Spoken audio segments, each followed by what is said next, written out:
ओम श्री गुरवे नमः। धर्मानुरागी श्रोता बंधु,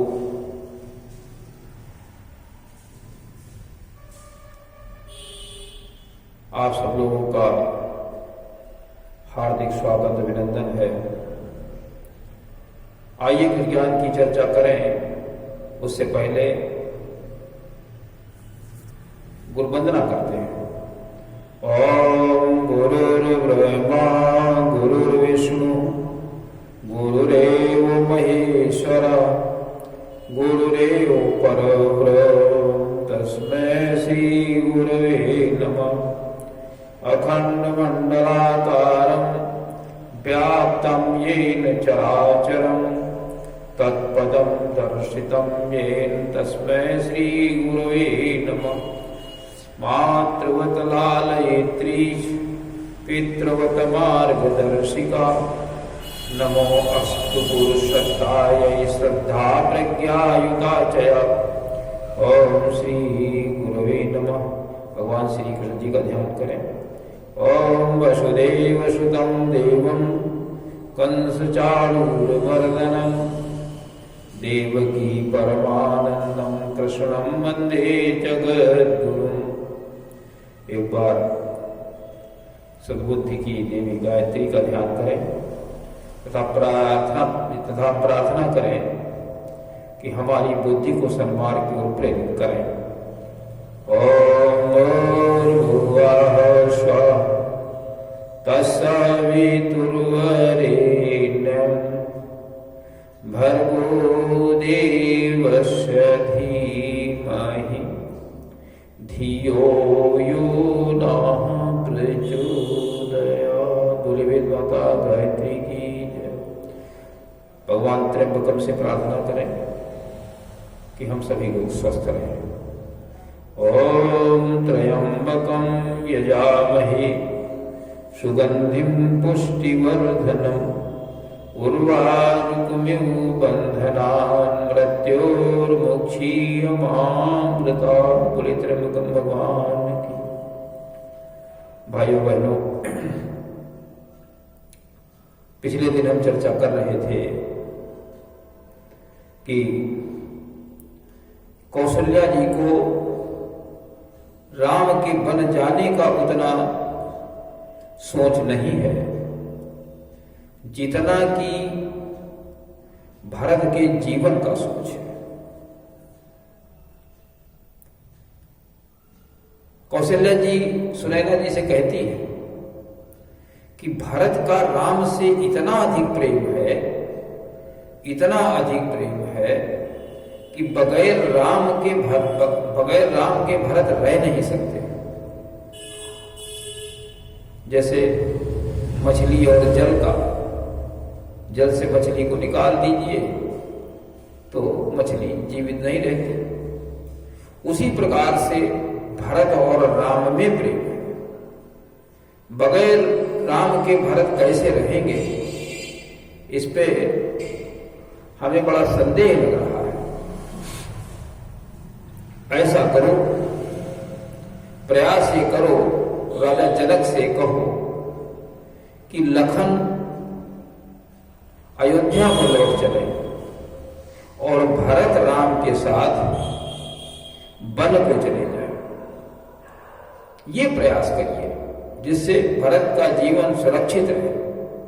नहीं तो हमें उनके जीवन के लिए असुरक्षा मालूम दे रही है। कोई ऐसा कार्य न कर डाले भरत जो उनके जीवन को ही समाप्त कर दे, जीवन लीला ही समाप्त हो जाए।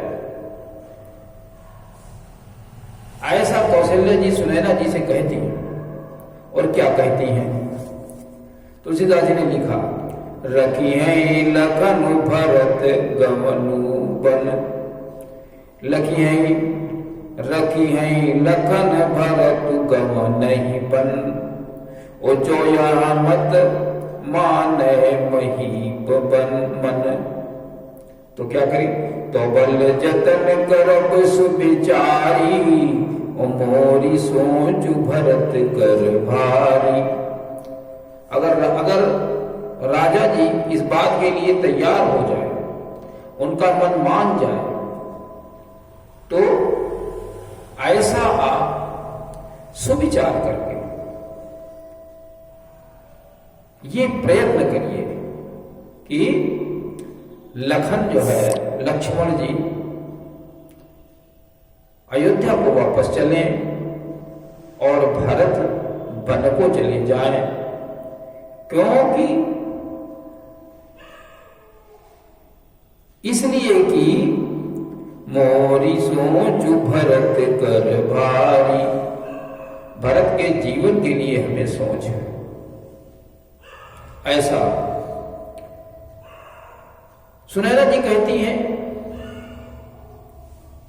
कि आप राम की माता हैं और दशरथ जी की पत्नी हैं। आपके विचार ऐसे क्यों न होंगे? उत्तम विचार आपके हैं और प्रभु परमात्मा अपने नीच को भी आदर देता है।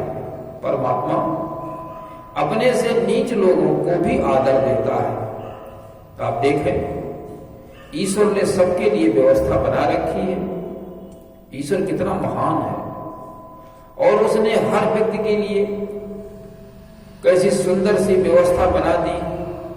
जल की व्यवस्था, हवा की व्यवस्था, अन्न की व्यवस्था, पानी की व्यवस्था,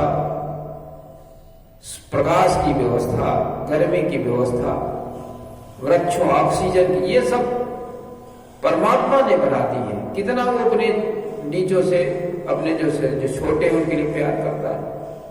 और अग्नि देखिए, अपने सिर पर धुएं को स्थान दिए हुए है। अग्नि जल रही है और धुआं ऊपर निकल रहा है। पहाड़ खड़े हैं, कितने बड़े हैं, और उनके ऊपर पेड़ पौधे, घास फूस सब खड़े हुए हैं। उसने स्थान दे दिया। तो जनक जी क्यों नहीं देंगे? राजा जी क्यों नहीं देंगे? तो कहती हैं सुनैना जी कि प्रभु अपने नीचहु आदरही और अग्नि धूम गिर सिर तिनु धरही और सेवक राव कर्म मन बानी और सदा सहाय महे शुभमानी। और राजा तो आपके सेवक है, मन वचन कर्म से आपके सेवक है। जो आप कहेंगे सो करेंगे। उनके अंदर कितना बड़ा सेवा भाव है। अब प्रयास हम करेंगे, लेकिन सहारा कौन देगा? पार्वती और शिव जी सहारा देंगे इसके लिए। प्रयास तो हम करेंगे। इसी प्रकार से हम सब लोगों को अपने कार्य में प्रयास करना चाहिए और फिर परमात्मा तो मदद करता ही है। शिव और पार्वती मदद तो करती हैं। ये सब बातें होने के बाद सीता जी, सुनैना जी अपने स्थान को चली गई जहां पर टिकी हुई थी। तभी राजा जनक जी भी आ गए। सीता का वेश देखा, वल्कल वस्त्र धारण किए हुए हैं, सन्यासियों जैसा स्वरूप बना हुआ, तपस्वी जैसा स्वरूप बना हुआ है। बड़ा प्रेम वाला बाड़ा और सीता जी को गले से लगा दिया। और इतना प्रेम बढ़ा, प्रेम का समुद्र बढ़ गया। उसमें सीता जी का प्रेम बरगद के समान दिखाई दे रहा है, बहुत बड़ा। और राम का प्रेम तो उसके ऊपर भी अधिक है। राम का प्रेम उस बरगद के ऊपर एक शिष्य के रूप में बैठा हुआ है। इतना बड़ा प्रेम जनक और सीता जी के हृदयों में बढ़ गया। क्या लिखते हैं? सिय स्नेह बटु बाढ़त जोहा और तापर राम प्रेम शिशु सोहा। इतना बहुत प्रेम, इतना बड़ा प्रेम, बरगद जैसा पेड़ होगा। सीता जी का स्नेह बढ़ गया राजा जनक के हृदय में। सुनैना जी ने जनक जी से भरत के विषय में बताया। जैसा कौशल्या जी ने कहा था वैसा ही चित्रण भरत के चरित्र का सुनैना जी ने राजा जनक को बताया रात्रि में। तो राजा जनक जी कहते हैं, राजा जनक जी भरत के चरित्र के विषय में कितनी जोरदार प्रशंसा करते हैं, आप देख लीजिए। कहते हैं भरत चरित कीरति कर दूती, और धर्मशील गुण विमल विभूति, और समझत सुनत सुखद सब काहू, और रुचि सुर सरी रुचि निदर सुधाऊ। भरत का चरित्र कैसा है? भरत का चरित्र कीर्ति करतूति, जिस उनका कीर्ति कैसी फैली हुई है, करतूति कैसा कर्म है भरत का, धर्म को धारण करने वाले, धर्म से कितना जोड़ है, कितना लगाव है, शील का स्वभाव है, गुणों की खान है, विमल विभूति और श्रेष्ठ ऐश्वर्य उनके पास भी है। जो कोई इनको सुनेगा, समझेगा और जीवन में उतारेगा, उसको सुख प्राप्त होगा। ये सब सुख देने वाला है। समुझत सुनत सुखद सब काहू, सभी को सुख प्राप्त हो जाएगा अगर इसको भगवान भरत के चरित्र को अगर सुनते हैं, उनको गुणों को गुनगुनाते हैं, उनकी कीर्ति का ध्यान करते हैं और जीवन में उतारते हैं, तो सभी को अपार सुख मिलने वाला है। गुणों के द्वारा ही तो सुख मिलता, गुणों के द्वारा ही तो मनुष्य को सुख मिलता है। गुण जो भरत के गुण है वो राम को बहुत प्रिय है। राम एक जगह भरत से कहते हैं कि जो निर्देश है गुरु स्वामी माता पिता का वो तुम करो और हमसे भी कराओ, हो सकता है हमसे इसमें कोई गलती हो जाए। सो तुम कराओ वो तात तरन कुल पालक हो, और परिवार का पालन करो। हमसे कोई त्रुटि हो रही हो तो हमसे भी वही करवाइए जो गुरु जी माता जी ये सब कहते हैं, वो मुझसे करवाइए। इस प्रकार से भारत के चरित्र को, भरत के गुणों की जनक जी भूरी भूरी प्रशंसा करते हैं तथा ये कहते हैं कि भरत के गुणों को भगवान राम भी अपनाते थे और उनकी प्रशंसा करते थे। दुनिया राम के गुणों का जप करती है और राम भरत के गुणों का ध्यान करते हैं। जग जप राम राम जपते ही, इस प्रकार से भरत का चरित्र है। कितना सुंदर चरित्र है। जनक जी, इसके बाद जनक जी अगले दिन सभी को ले जाकर के वशिष्ठ जी आप कहते हैं कि बहुत दिन हो गए यहां रहते रहते, सभी माताएं सभी लोग परेशान हैं, जो कुछ व्यवस्था बनानी हो बना दीजिए और सबको वापस ले जाइए। अगले दिन जनक वशिष्ठ भरत सभी लोग राम के पास जाते हैं और राम को समझाने का प्रयास करते हैं। इससे देवता लोग फिर असमंजस में एक बार पड़ जाते हैं। देवता लोग असमंजस में पड़ जाते हैं। कहते हैं कि राम स्नेह सकोच बस और कहा सोच सुरराज। राम स्नेह और संकोच के बस में रहते हैं। कहीं हमारा स्नेह में गड़बड़ी ना आने पाए, स्नेह हमारा कम न हो जाए, और संकोच में भी रहते हैं कि हम क्या कहें क्या करें, ये संकोच भी रहता है। तो राम तो स्नेह और संकोच के बस में है। ये देवराज इंद्र को ये सोच में डाले हुए हैं, कहीं ऐसा ना हो कि राम वापसी कर दे तो सारी व्यवस्था बनी बनाई सब चौपट हो जाए। जो राक्षसों का वध राम के द्वारा होना है वो कैसे हो पाएगा?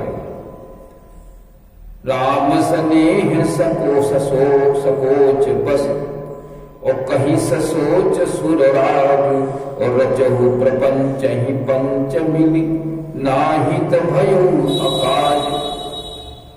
देवताओं से कहते हैं कि कोई माया जाल रचिए, रचहु प्रपंच, किसी माया जाल की रचना कीजिए। सभी लोग मिल करके पंचो, सभी लोग माया का एक जाल रचिए, नहीं तो भयो अकाज, ये सब बना बनाया जो खेल है यहां तक आया है वो सब बिगड़ने वाला है। ये देवताओं को बड़ा भय है इससे कि सारा खेल अब बिगड़ने ही वाला है। कहीं जो है जनक जी, भरत, वशिष्ठ जी और सब माताएं एक तरफ हैं वापस कराने के लिए, कहीं ऐसा न हो उनके बस में आ जाए, उनकी सोच में परिवर्तन हो जाए तो राम जी कहीं वापसी न ले ले यहां से। यहां तक तो हम लाए हैं किसी तरीके से प्रयास करके घसीटते हुए। अब यहां पर की स्थिति बड़ी खराब हो रही है। तो ये इंद्र जी कहते हैं, सुरराज इंद्र जी कहते हैं कि अब सब लोग मिलकर के प्रपंच की रचना करो, नहीं तो कहीं ऐसा न हो कि राम जी यहां से वापस चले जाए। तो आज के प्रसंग में कुछ बातें सीखने वाली हैं कि देखिए, कौशल्या जी जो कि धर्मशील थी, यज्ञ करती थी और कराती थी, संध्योपासन करती थी और कराती थी, राम राज्य की स्थापना में बड़ा सहयोग था, धर्मशील थी। तो उनकी सोच कैसी है? कोई विकार नहीं है। उनकी सोच अपने बेटे के लिए नहीं है। राम जंगल चले जाए कोई कष्ट नहीं, सब ठीक रहेगा। लेकिन भरत जो कैकेयी के पुत्र हैं, उनके लिए कितनी सोच है, कितनी तकलीफ है, ये विचारणी है। जबकि वहीं कैकेयी जबरदस्ती राम को भेज रही है। सब तपस्वियों का सामान ला करके सामने रख दिया, लो इसको पहनो और जल्दी से यहां से जाओ, एक मिनट रुकने नहीं देना चाहती। कारण क्या है? उसके साथ में मंत्रा लगी हुई है। एक तो ये कारण है, और दूसरा कारण ये है कि दैवी व्यवस्था जैसी होती है वैसा सब होता रहता है। ये परमात्मा की व्यवस्था थी इस प्रकार की, और ये बहुत लंबाई से चल रही थी। लेकिन तुलसीदास जी ने माना यह है कि ये मंत्रा के कारण ऐसा हुआ, नीचता के कारण हुआ। तो मना करते हैं कि नीच लोगों के साथ में कभी बैठक न करो।